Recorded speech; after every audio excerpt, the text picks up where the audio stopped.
Coming up on First at 4, a woman is arrested after police say she stabbed her own mother in Pikeville. And we are learning more about Audrey Hale, who killed 6 people at a Nashville elementary school Monday. Plus, it's been an absolutely beautiful day around the mountains, and there's a bit more where this came from. The latest coming up as Mountain News First at 4 starts now. Dedicated to Eastern and Southern Kentucky, this is WYMT Mountain News First at 4. Good afternoon, I'm Steve Hensley. First at 4, a Pikeville woman is now being held in the Pike County Detention Center after an argument led to a stabbing. Police say 24-year-old Katie Hurley was arrested yesterday after reportedly stabbing her mother during an argument about cleaning and child custody agreements. She is then said to have left the scene, leaving 2 children in the home with a bleeding grandmother, a situation which officers say creates a lot of concern. Do it professionally, you do it the right way, and that's what happened yesterday. Stabbing, you know you're going to have a victim. Kids on scene, perpetrator may still be in the area, may not be on the scene, so you go revert back to your training. So you go into the mode where I'm going to take care of the situation, and children intensify it. Hurley is charged with domestic violence and endangering the welfare of a minor. We'll have more on this later tonight.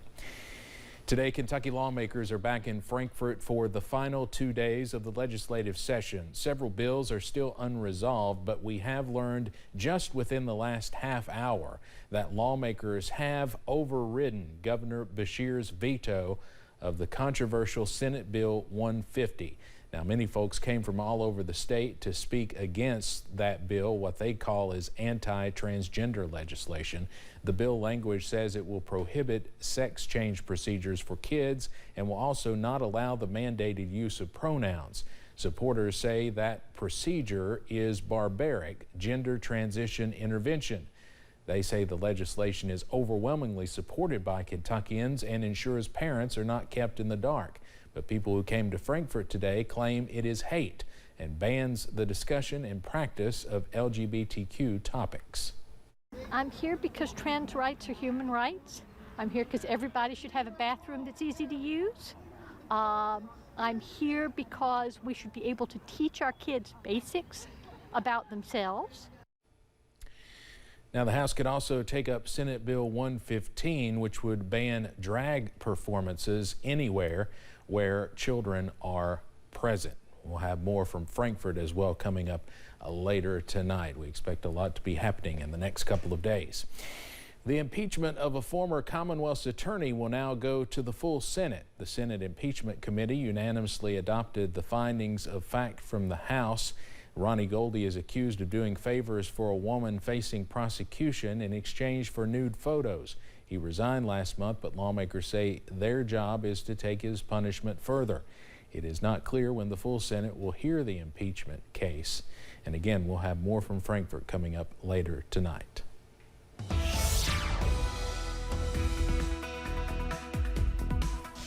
Well, the best of spring out there this afternoon. Plenty of sunshine, mild temperatures. It's about a 10 out of 10 out there today. Here's the view from Lake Cumberland there on the Pulaski County side. Absolutely beautiful. The trees getting into bloom. It's looking great outside. Here's the view from our studios here in Hazard. Not a cloud to be seen.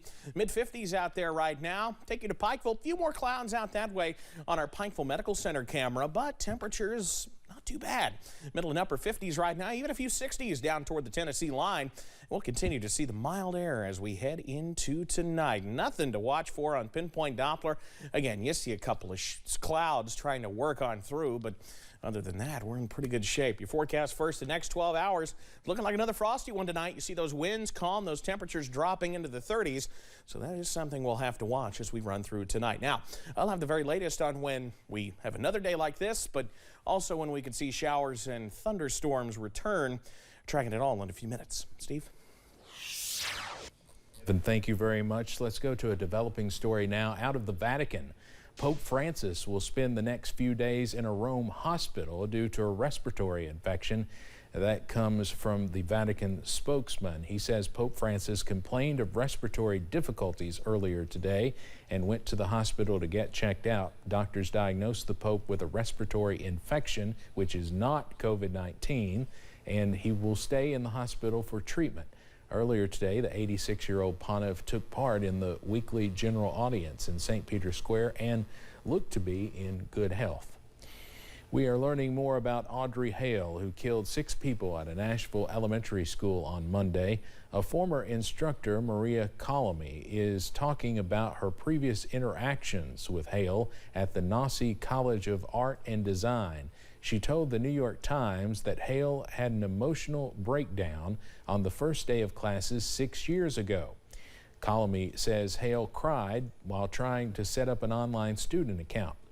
Reports say years later, Hale posted on Facebook asking to be addressed by male pronouns and a new name. Police say Hale killed 3 children and 3 adults at the Covenant School. Hale was a former student there. Nashville police have not determined a motive for the shooting, or they have not released that publicly at least. Hale's parents told police Hale was under a doctor's care for an emotional disorder. We'll have more from Nashville coming up at 5:30. Police in Missouri are investigating several threats made Monday about school shootings. These so-called swatting incidents happened at least 5 high schools in the Ozarks. Swatting refers to hoax calls to 911 to report an emergency that would require a large law enforcement response. In this case, police followed safety procedures and locked down several schools. When they arrived at one high school, the school had no idea what was happening. It's a matter of the story of crying wolf. Applaud the schools for doing what they did. Yes, it's an inconvenience, and hopefully we can let the adrenaline kind of simmer down as far as our parents. And the current concerns that they had and the anxiety that they felt, it turned out well. Missouri Highway State Patrol says the calls all originated out of the country. They happened just hours after the Nashville elementary school shooting.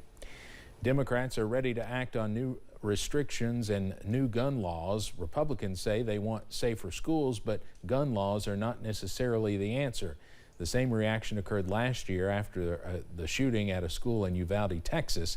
They ended up passing the Safer Communities Act. It expanded background checks for people under 21 years old who want to buy a gun by giving local law enforcement more time to look at mental health records and a juvenile's past. Let's get the facts and let's work to see if there's something that we can do to help secure schools. We've talked about things that we can do, and it just seems like on the other side, all they want to do is take guns away from law-abiding citizens. I have gone the full extent of my executive authority to do on my own anything about guns. Congress has to act. The majority of the American people think having assault weapons is bizarre. A database maintained by the Associated Press and USA Today in partnership with Northeastern University claims prior to Monday's shooting, there had been 7 mass killings at K-12 schools since 2006, in which 4 or more people were killed within a 24-hour period. President Biden and other world leaders opened the second Summit for Democracy today. The president and his counterparts from Costa Rica, the Netherlands, South Korea, and Zambia released a pre-recorded video welcoming participants. The summit was established in 2021 to bolster democracies around the world. In his opening remarks, President Biden noted that participants have been holding Russia accountable for its unprovoked war against Ukraine. The president and his co-hosts are also supposed to lead a virtual session about global challenges. The U.S. portion will detail steps to counter the abuse and misuse of technology. Other pillars of democracy will also be discussed, including supporting free and independent media, combating corruption, bolstering democratic reforms, and supporting human rights. Coming up on First at 4, Major League Baseball returns tomorrow with all 30 teams in action. We'll look at some big changes being implemented this season. And another cool night ahead in leading into opening day. I'm tracking, though, a big warm-up and some spring storms in your First Alert forecast after this. Today, we honor our ARH doctors. You deserve to be recognized not only today, but every day for your kindness and